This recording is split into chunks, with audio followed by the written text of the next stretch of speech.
Hello class ninth, एक बार फिर से आप सभी का स्वागत है हमारे और आपके अपने YouTube channel learn with Shivam में। मैं शिवम यादव आप सभी का स्वागत करता हूं और आज की क्लास में बेटे हम स्टार्ट करने जा रहे हैं क्लास नाइन्थ का एक super important chapter linear equation in two variables का one shot lecture.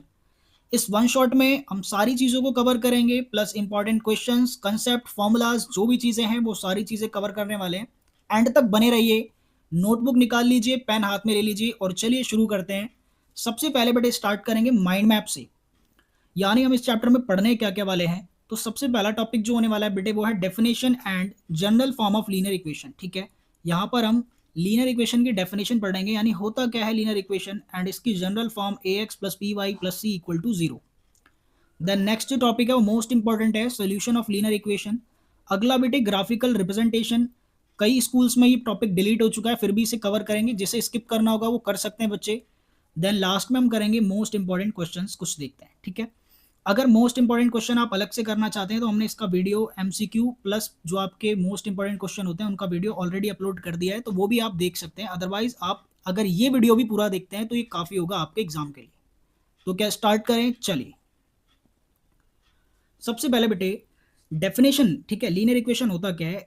A linear equation in two variable is an equation which can be written in the form of A X plus B Y plus C equal to zero. किसी equation को अगर आप A X plus B Y plus C की form में लिख सकते हैं उसे आप क्या बोलते हैं, linear equation in two variable. ठीक है, where A B and C are real numbers. ठीक है, जो ए बी सी हैं वो क्या होते हैं, रियल नंबर्स, और यहाँ पर ए और बी की वैल्यू जो है वो जीरो नहीं होनी चाहिए। ठीक है, यहाँ समझते हैं ज़रा। जो जनरल फॉर्म होते हैं बेटे वो क्या होती है, A X plus B Y plus C equals to zero. यहाँ पर जो एक्स और वाई है, एक्स और वाई क्या होते हैं बेटे, वेरिएबल्स। एक्स एंड वाई क्या होते हैं आपके वेरिएबल्स, जिनकी वैल्यू अननोन होती है उन्हें वेरिएबल बोलते हैं, यानी इनके बारे में हमें पता नहीं होता। ठीक है, इसके अलावा जो ए बी और सी होते हैं ये क्या होते हैं, कांस्टेंट होता है, जिनकी वैल्यू फिक्स्ड होती है। जैसे नीचे आप एग्जांपल में देख सकते हैं 2 3 एंड 6, ये आपके क्या है आपके बेटे, ये आपके कांस्टेंट्स क्या है, ये कांस्टेंट। ठीक है, और एक्स और वाई क्या है, वेरिएबल। ठीक है, तो बेटे जो एक्स का कोफिशिएंट होता है इस linear equation in two variable में वो क्या होता है, ए। जैसे यहाँ पर आप नीचे देख सकते हैं ए की वैल्यू 2 है, बी की वैल्यू क्या है 3, और जो सी है कांस्टेंट आपका वो क्या है 6। क्लियर है क्या। एक्स के आगे नंबर जो होता है उसे एक्स का कोफिशिएंट यानी 2 बोलते हैं। ठीक है, 2 लिखा हुआ है यहाँ पर, और यहाँ जो वाई के आगे नंबर है 3 उसे क्या बोलते हैं बेटे, वाई का कोफिशिएंट, जो कि 3 गिवन है, और ये जो सी आपका कांस्टेंट वैल्यू अकेला होता है इसे सी बोलते हैं। ठीक है, क्लियर है क्या। ए और बी की वैल्यू जीरो क्यों नहीं होनी चाहिए, क्योंकि बेटे अगर ए जीरो हो गया तो आपका एक्स वैनिश हो जाएगा, यानी खत्म हो जाएगा। अगर यहाँ पर बी जीरो हो गया तो वाई वैनिश हो जाएगा, खत्म हो जाएगा। अगर एक भी कोई खत्म हो जाता है, मान लीजिए एक्स अगर आपका वैनिश आउट हो जाता है तो वाई बचेगा, तो सिंगल वेरिएबल बचा, और हम पढ़ के आ रहे हैं टू वेरिएबल वाली लीनियर इक्वेशन। ठीक है, तो ए और बी किसी में से दोनों की भी वैल्यू क्या हो, जीरो नहीं होनी चाहिए। दोनों में से किसी की भी वैल्यू जीरो नहीं होनी चाहिए। क्या समझ गए बात को। क्वेश्चन देखिए, write the following linear equation in general form, also write down the value of A B and C. Question करेंगे तो ज़्यादा क्लियर होंगी चीज़ें।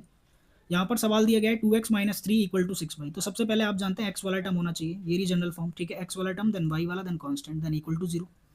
ये जो 6y है लेफ्ट हैंड साइड में आकर के क्या हो जाएगा बेटे, माइनस, तो माइनस का 6y हो गया, और माइनस थ्री ऑलरेडी है, तो ये आ गया आपका general form 2x minus 6y minus three equal to zero. बेटे ए की वैल्यू अगर मैं लिखना चाहूँ तो एक्स का कोफिशिएंट ए होता है यानी 2, वाई का कोफिशिएंट बी होता है यानी माइनस 6 से भी, सी जो कॉन्स्टेंट बचा यानी -3। बोलो समझ आ गई बात। अगला सवाल देखो जरा, जो x है वो सबसे पहले होगा यानी 4x, y दूसरे नंबर पर यानी y एज इट इज़ जहाँ था, 9 इधर लेफ्ट हैंड साइड में आएगा तो -9 हो जाएगा। क्लियर है क्या। यानी a की वैल्यू क्या होगी बेटे 4, y के आगे क्या है, कुछ भी नहीं है, तो y के आगे कुछ भी नहीं है तो 1 लगा लिया, तो b क्या हो गया आपका 1, c क्या है आपका -9। ठीक है, अगला सवाल देखिए। अगले सवाल में 7x, ठीक है, अपनी जगह पर, ठीक है, माइनस ऑफ वाई अपॉन में 2। ठीक है, c कुछ भी नहीं है तो c की जगह हमने जीरो लगा दिया, और इक्वल टू में भी क्या है जीरो। ठीक है, अच्छा यहाँ पर a की वैल्यू क्या है बेटे, a की वैल्यू क्या है बेटे यहाँ पर 7 है। b की वैल्यू क्या है आप देख सकते हैं क्या, y के आगे कुछ नहीं तो 1 और नीचे 2, यानी माइनस का 1/2 है b, और c तो है ही नहीं कुछ, तो c की वैल्यू क्या है आपकी जीरो। अगला टॉपिक है बेटे सॉल्यूशन ऑफ लीनियर इक्वेशन। यहाँ पर देखिए linear equation in two variable has infinitely many solutions. हम ना यहाँ मैनी सॉल्यूशन निकाल सकते हैं, यानी एक्स और वाई की ना बहुत सारी वैल्यूज निकाल सकते हैं। ठीक है, सोल्यूशन का मतलब क्या होता है बेटे, एक्स और वाई की वैल्यूज निकालना। ठीक है, जो सोल्यूशन का मतलब है ये है कि एक्स और वाई की आपको वैल्यूज निकालनी है, तो हम कितनी वैल्यूज निकाल सकते हैं, इन्फिनिटली मैनी, बहुत सारी वैल्यूज निकाल सकते हैं। और कभी भी लीनियर इक्वेशन का अगर आप ग्राफ ड्रॉ करेंगे तो वो जो ग्राफ आएगा वो कैसा आएगा, स्ट्रेट लाइन, बहुत इंपॉर्टेंट। ठीक है, लीनियर इक्वेशन का जो ग्राफ होता है वो हमेशा क्या देगा, हमें एक स्ट्रेट लाइन देगा कार्टेशियन प्लेन के ऊपर। ठीक है, every point on the line satisfy the equation of the line. और वो जो लाइन आएगी ना, उस लाइन पे हर एक जो पॉइंट होगा वो एक्स और वाई को सेटिस्फाई करेगा, हर एक पॉइंट को, ठीक है। इसका मतलब अभी मैं आगे समझाऊंगा। एक एग्जांपल से समझते हैं अच्छे से कि कैसे आप किसी लीनियर इक्वेशन के सॉल्यूशन निकाल सकते हैं। फॉर एग्जांपल यहाँ पर आपको एक क्वेश्चन दिया हुआ है, find 4 solution of the equation, spelling थोड़ी गलत लिख दी इक्वेशन की, 2x + y = 6, ठीक है बेटे। कितने सॉल्यूशन फाइंड करने हैं? 4। तो सबसे पहले मैं आपको बोलूँगा कि अगर आपको 4 सॉल्यूशन फाइंड करने हैं ना, तो आप 4 बॉक्स बना लीजिए। सबसे पहले ना सॉल्यूशन के लिए क्या करिए, 4 बॉक्सेस का यहाँ पर स्पेस ले लीजिए। ये मैं जैसे यहाँ बना लेता हूँ पहले से, एक्स के लिए 4 बॉक्स और वाई के लिए 1 2 3 एंड 4, ठीक है। आप देख रहे हैं 4 मैंने यहाँ पर बॉक्स बना लिए। अब करेंगे क्या, तो आपको इक्वेशन गिवन है ना 2x + y = 6, यहाँ पर एक एक करके वैल्यूज पुट करते हैं हम, ठीक है। सोल्यूशन कैसे निकालते हैं, वैल्यूज पुट करेंगे। जैसे मान लीजिए फर्स्ट मैं लिखता हूँ पुट x = 0, मैं लिखता हूँ कि x की जगह आप 0 रख दीजिए। क्या रख दीजिए? 0। तो जो सवाल है वो क्या है, 2x + y = 6, ठीक है। तो x की जगह मान लीजिए मैंने 0 रख दिया, तो बेटे यहाँ पर 2 × 0 खत्म हो जाएगा, तो y की वैल्यू क्या आ गई? 6 यानी 6। जब आपने x को 0 रखा तो y कितना है बेटे? 6। तो पहला सोल्यूशन मिल गया। चलिए अगला देखिए। अब आप यहाँ पर x की वैल्यू कुछ और रख सकते हैं या y की वैल्यू रख लीजिए, आप किसी की वैल्यू कुछ भी रख सकते हैं, ठीक है। आप जितना अच्छा आंसर लाना चाहें ला सकते हैं। यहाँ मान लीजिए मैं x की वैल्यू को 1 रखता हूँ। क्या रखता हूँ? 1, ठीक है। तो 2x + y बराबर में मुझे इक्वेशन दिया हुआ है 6, ये इक्वेशन था। x की जगह मैं 1 रखना चाहता हूँ, ठीक है, मैंने 1 रख लिया। बेटे मुझे बताइए 2 × 1 = 2 हो जाएगा, और 2 जब 6 में से माइनस होगा राइट हैंड साइड में, तो y कितना बचेगा? 4। ये 2 × 1 = 2, इधर जाके माइनस होगा 6 में से, तो 4 बचेगा भाई। तो जब मैंने x को 1 रखा तो मेरा जो y आया वो कितना आया? 4। क्लियर है क्या? इसी तरीके से मैं तीसरा सोल्यूशन निकालता हूँ। मान लीजिए मैं y को 0 रख लेता हूँ। क्या रख लेता हूँ? y को 0, ठीक है। Put y = 0। जब मैं y को 0 रखता हूँ तो 2x + ये जो y था, y की जगह 0 रख दिया मैंने, तो y का मामला ही खत्म हो गया। तो x कितना आ गया भाई? 6/2 यानी 6/2, आंसर क्या आ गया? 3। तो जब y 0 रखा तो x कितना आ गया? 3। अगला जो है वो क्या है, फोर्थ आप सोल्यूशन निकालें। तो अब y की जगह अगेन कुछ भी रख लीजिए, आपकी मर्जी है। लेट्स से मैं y को 2 रख लेता हूँ, ठीक है। y को मैं क्या रख लेता हूँ? 2।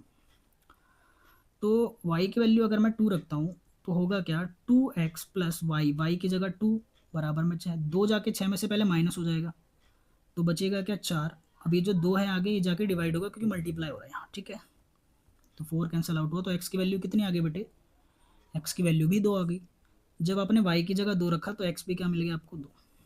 बोलो बात समझ आ रही है क्या? सबसे पहला स्टेप, आपको उतने बॉक्स बना लेने हैं जितने सोल्यूशन चाहिए। आप अपनी मर्जी से x की कुछ भी वैल्यू रखिए तो आपको y मिल जाएगा। आपको बेसिक ऑपरेशन आनी चाहिए कि अगर कोई चीज़ बाएं हाथ पे प्लस हो रही है तो दाएं हाथ पे जाके माइनस होगी, अगर बाएं हाथ पे यानी लेफ्ट हैंड साइड में मल्टीप्लाई हो रही है तो राइट हैंड साइड में जाके डिवाइड हो जाएगी, ठीक है। जैसे 2 मल्टीप्लाई हो रहा था तो इधर आके क्या हुआ? डिवाइड, ठीक है बेटे। यहाँ पर आपका जो 2 × 1 = 2 था, ये 2 आता, 2 उधर जाके 6 में से माइनस हुआ तो 6 में से 2 गया तभी तो 4 आया, ठीक है। तो बेसिक ऑपरेशन आपको आने चाहिए, बेसिक क्लियर होनी चाहिए, ठीक है। मैं साथ के साथ बताते हुए भी चलता हूँ फिर भी। तो अभी हमने सॉल्यूशंस निकाले, उनका ग्राफिकल रिप्रेजेंटेशन कैसे होता है, यानी उन्हें ग्राफ पर कैसे हमें ड्रॉ करना है या प्लॉट करना है, ध्यान से देखिए। अभी आपने सॉल्यूशन 4 निकाले, x की वैल्यू 0 है तो y की वैल्यू 6, यानी हमें x एक्सिस पर मूव करना है 0 और y पर कितना? 6। तो यार ओरिजिन से मूव करते हैं हम यहाँ से बेटे, तो x पर कहीं नहीं जाना, सीधा y पर कितना जाना है? 6, क्योंकि x की वैल्यू 0 है। तो यहाँ पर थोड़े पॉइंट ऊपर चला गया, ध्यान से देख लीजिए, यहाँ मिलेगा हमें पॉइंट, ये ठीक है। फर्स्ट पॉइंट हमें यहाँ मिला, दिख रहा है क्या सभी को? ये मिल गया पॉइंट हमें 0,6, ठीक है बेटा। मैं लिख दे रहा हूँ साइड में, x 0 और y 6, पहले आप x लिखते हैं बाद में 6, ठीक, y।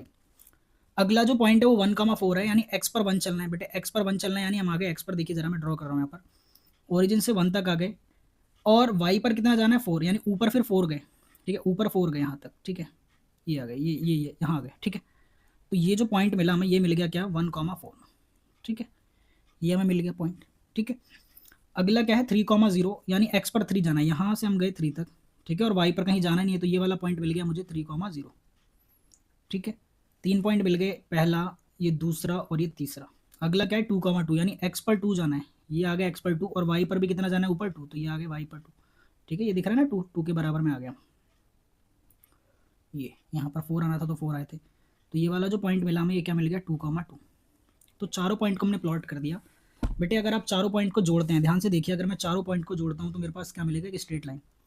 ये चारों पॉइंट्स हैं, ठीक है, ध्यान से देखिए, ये चारों पॉइंट को मैंने जोड़ दिया, ठीक है। चारों पॉइंट को जैसे ही मैंने जोड़ा तो आप क्या देख सकते हैं, यहाँ मुझे एक स्ट्रेट लाइन मिल गया। और मैंने आपको क्या बताया था कि किसी भी लीनियर इक्वेशन का जो ग्राफ है वो स्ट्रेट लाइन ही आता है, तो स्ट्रेट लाइन आ गया।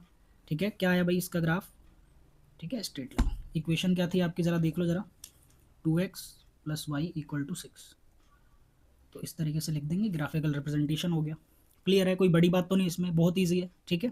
थोड़ा यहाँ लिखने में प्रॉब्लम हो रही है, ग्राफिकल रिप्रेजेंटेशन, इसलिए थोड़ा मतलब राइटिंग खराब हो गई यहाँ पर, फिर भी आपको क्लियर हो गया होगा। अगला देखिए, तो ये टॉपिक्स थे जो हमें कवर करने थे। अब क्वेश्चन देखिए जरा एक दो।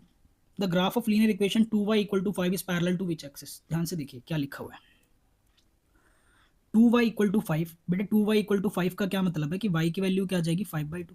दो नीचे आ जाएगा तो y की वैल्यू कितनी आ गई, 5/2। तो यानी जो y है वो किसी कांस्टेंट के बराबर है। y जो है वो किसके बराबर है, किसी कांस्टेंट। कांस्टेंट क्या है, 5/2। तो जब भी y किसी कांस्टेंट के बराबर हो और x से इंडिपेंडेंट हो, यानी x से कोई फर्क ही नहीं पड़ रहा भाई, x है ही नहीं ना इस इक्वेशन में। y इक्वल टू 5/2 आया तो इसमें तो x है ही नहीं, y की वैल्यू हमेशा 5/2 रहेगी, क्योंकि x है ही नहीं तो x कुछ भी रख ही नहीं सकते हम।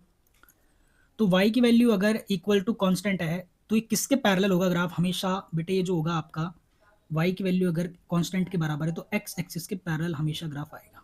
किसके पैरेलल आएगा बेटे, x एक्सिस के, ठीक है। इसका उल्टा होता है, मान लीजिए अगर x इक्वल टू कॉन्स्टेंट होता, ठीक है, मान लीजिए अगर x इक्वल टू कॉन्स्टेंट होता तो किसके पैरेलल आता बेटे, फिर किसके पैरेलल आता आपका ग्राफ, फिर y एक्सिस के पैरेलल आता, ठीक है।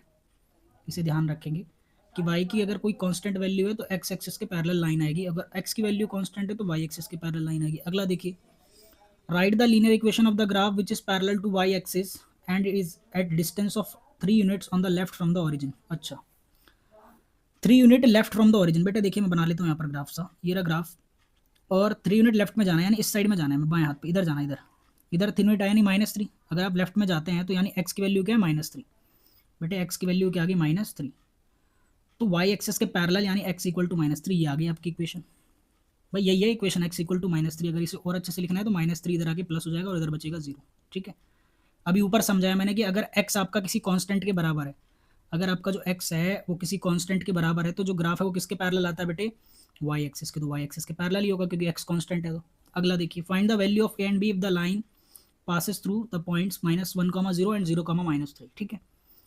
हमें ए और बी की वैल्यूज फाइंड करनी है, बहुत आसानी से आएगी। देखिए जरा दो इक्वेशन बनेगी यहाँ पर, काफ़ी इंपॉर्टेंट क्वेश्चन हो जाता है बेटे। 5b, एक्स की जगह क्या रखोगे, -1 क्योंकि गिवन है, -3a लिखा हुआ है और y की जगह क्या लिखोगे, 0 सेटिस्फाई कर रहे हैं क्योंकि बराबर में क्या बचा यहाँ पर आपका 30। सॉल्व करेंगे तो 5b तो एज इट इज़ आ जाएगा, नहीं सॉरी माइनस है ना तो -5b हो जाएगा।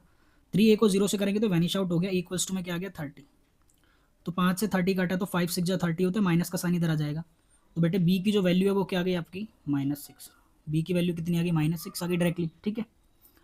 अब हमें किसकी वैल्यू चाहिए, ए की, तो सेकंड वाला जो पॉइंट दिया गया उसे रख करके देख लेते हैं इसमें, ठीक है। 5b एज इट इज़ रहेगा, एक्स की जगह क्या रखना है अब 0, -3 ए एज इट इज़ रहेगा और वाई की जगह -3 रखना है। अब दूसरा पॉइंट -3 दिया गया, इक्वल टू में 30 है, ये 0 से मल्टीप्लाई हो गया, खत्म हो गया। बेटे 3 3 जा क्या हो जाएगा, प्लस का 9 ए, इक्वल टू में क्या है 30। तो ए की वैल्यू भाई 30/9 आ जाएगी, ठीक है। ए की वैल्यू क्या आ जाएगी 30/9। थोड़ा कैंसिल आउट कर लेते हैं, 3 10 से 30, 3 3 9, यानी ए की वैल्यू आ गई 10/3। कोई दिक्कत तो नहीं इसमें, क्लियर है क्या। अगला सवाल देखिए, right 2 linear equation passing through 2, -3। तो 2 लीनियर इक्वेशन मैं एक लिख देता हूँ, एक आप अपने आप लिख लेना, ठीक है। हमें ऐसी लीनियर इक्वेशन लिखनी है जो कि 2, -3 से पास हो, यानी सेटिस्फाई करे, बस इतनी सी तो बात है भाई। देखो कैसे लिखोगे, आप क्या जानते हो कोई जनरल इक्वेशन क्या होती है, सॉरी जनरल इक्वेशन लिख लेता हूँ पहले, ax प्लस by प्लस सी बराबर में 0, ये जनरल लीनियर इक्वेशन होती है। तो आपको यहाँ पर एक ऐसी इक्वेशन लिखनी है कि जिसमें x की जगह 2 रखें और y की जगह -3 रखें और सेटिस्फाई कर जाए इक्वेशन। इक्वेशन क्या हो जाए, सेटिस्फाइड। देखिए जरा मैं लिख देता हूँ यहाँ पर, मान लीजिए मैं a की वैल्यू लेता हूँ 3, ठीक है, तो x को x छोड़ दिया मैंने, ठीक है। और यहाँ पर मैं b की जो वैल्यू है, b की वैल्यू लेता हूँ क्या 2, ठीक है, और y को y छोड़ देता हूँ, और यहाँ पर c जो है c मैं 0 ले लेता हूँ, या आप कुछ और भी ले सकते हैं जैसे आपको सेटिस्फाई करवाना हो। तो ये एक इक्वेशन बना दी मैंने, लीनियर इक्वेशन। अब जरा इस इक्वेशन में x और y की वैल्यू रख के देखो, जो दिया गया आपको, रखो जरा बेटे। 3 x की जगह 2 रख लो प्लस 2, और ये y जो है y की जगह -3 रख लो, ठीक है, प्लस में 0 और बराबर में क्या दिया हुआ है 0। तो 3 2 जा 6 हो जाएगा और 2 3 जा -6 हो जाएगा।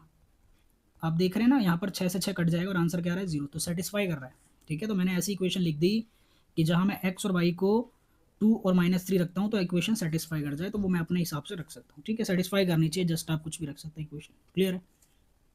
ये अच्छे क्वेश्चन उठाए भाई हमने। 5वां सवाल देखिए, write the linear equation given in the form of ax plus B Y plus c, hence write the values of a b and c, also write x in terms of y। 3 number का सवाल है भैया। देखो सबसे पहले तो इसे general form में लिखना है, तो बेटे x तो x की जगह पर ही रहेगा, y भी अपना बिल्कुल सही जगह पर है √3y, और जो 4 है इधर लेफ्ट हैंड साइड में आके -4 हो जाएगा इक्वल टू 0। x के आगे कुछ नहीं यानी 1, तो आप देखिए a की वैल्यू क्या होती है, x का कोफिशिएंट यानी 1, b क्या होता है y का कोफिशिएंट यानी y के आगे वाला नंबर दैट इज √3, c क्या आ गया आपका -4, तो a b c आ गया। आखिर में क्या बोला, also write x in terms of y, x को वाई के टर्म्स में लिखना है, यानी लेफ्ट हैंड साइड में एक्स छोड़ना है सर। देखो जरा यहीं से लिख देता हूँ मैं, ये जो एक्स है इसे यहीं छोड़ेंगे, -4 उधर था तो +4 हो जाएगा बेटे, √3y उधर जाके क्या हो जाएगा, -√3y, तो एक्स को लिख दिया इन टर्म्स ऑफ वाई, यानी एक्स को अकेला छोड़ना है लेफ्ट हैंड साइड में, ये होता है इसका मतलब। ठीक है, एक्स को हमने वाई के टर्म्स में लिख दिया, क्लियर हो गया। Find the solutions of this equation. ठीक है, अब सॉल्यूशन निकाला है, मैंने सिखाया अभी, पीछे हमने एक इक्वेशन करा था 2x + y = में 6, अब यहाँ 6 की जगह जस्ट 4 है, तो अपने आप कर सकते हैं ना इसका सोल्यूशन, आराम से कर सकते हैं भाई। Which represent a point on x axis, चलो ठीक है, थोड़ा सा इसमें और भी चीज़ें बोली हैं तो मैं करवा देता हूँ। इक्वेशन क्या है बेटे, 2x + y = 4 है, और इसका जो पहला सोल्यूशन निकालना है वो ऐसे निकालना है कि जो एक्स एक्सिस पर आए, कहाँ पर आए, एक्स एक्सिस पर। तो मैं आपको बता दूं बेटे, अगर कोई पॉइंट एक्स एक्सिस पर है तो वहाँ जो y की वैल्यू होती है वो क्या हो जाती है, 0। एक्स एक्सिस के ऊपर y की वैल्यू 0 हो जाती है, और y एक्सिस पर x की वैल्यू 0 हो जाती है, कोऑर्डिनेट ज्योमेट्री में पढ़ा रखा है। तो पहले पार्ट के लिए आप क्या करोगे बेटे, y की जगह 0 रख दो। जैसे ही आप y की जगह 0 रखते हो तो 2x बराबर में 4 आ जाएगा, 2 से 4 कट जाएगा नीचे आकर के, तो x की वैल्यू क्या आ गई, 2। ठीक है, तो पहले में जो आपका सोल्यूशन आएगा वो क्या आएगा, 2,0, क्योंकि x 2 आया है और y कितना आ गया, 0। मैं बॉक्स बना लेता हूँ आपके लिए, ठीक है, यहाँ पर आप चाहें तो बॉक्स बना लीजिएगा। 3 पार्ट दिए तो इस हिसाब से हम कर लेते हैं, ये x और y। पहले में बोला उन्होंने कि ऑन एक्स एक्सिस निकालना है, तो बेटे ऑन एक्स एक्सिस का मतलब है कि y की वैल्यू 0 रखनी है, जब y 0 रखा तो x कितना आ गया, 2, तो ये पहला सोल्यूशन मिला, मेरा फर्स्ट पार्ट हो गया। अगले पार्ट को पढ़िए जरा, उन्होंने क्या बोला कि अब जो सोल्यूशन है यानी जो पॉइंट है वो y एक्सिस पर होना चाहिए। पॉइंट अगर y एक्सिस पर है तो मैंने क्या बोला, x 0 होता है, 2x + y = 4 गिवन है, x की वैल्यू 0 रख देनी है, क्या रख देनी है, x की वैल्यू 0 रख दो, खत्म हो गया, वैनिश आउट। तो y कितना आ गया, 4। मेरे भाई जब आपने यहाँ पर x की वैल्यू को 0 रखा तो y आ गया 4, ये सेकंड पार्ट सॉल्व हो गया। तीसरा पार्ट पढ़ो जरा, perpendicular distance of 3 unit above x axis, तो x से ऊपर हमें 3 जाना है, यानी y की जो वैल्यू है, y की जो वैल्यू है वो क्या पुट करनी है आपको, 3।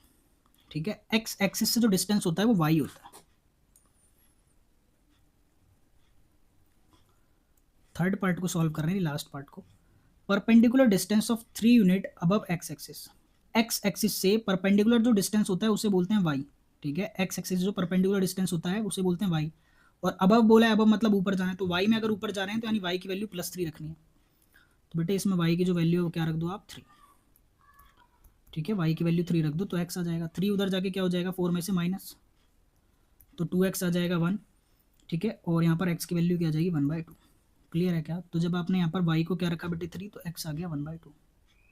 हो गए क्या सारे सवाल बेटे, अच्छे से रिवाइज करिए, नोटबुक में नोट भी करते रहा करिए, तभी चीज़ें आपको समझ आएंगी, डायरेक्टली मैथ देखने से समझ नहीं आएगा। ठीक है, होप कि आप अच्छे से नोट कर रहे हैं और प्रैक्टिस कर रहे हैं। तब तक के लिए थैंक यू। वीडियो पे लाइक और कमेंट करना ना भूलें, अगर कोई कमी लग रही है तो प्लीज़ वो भी कमेंट करें।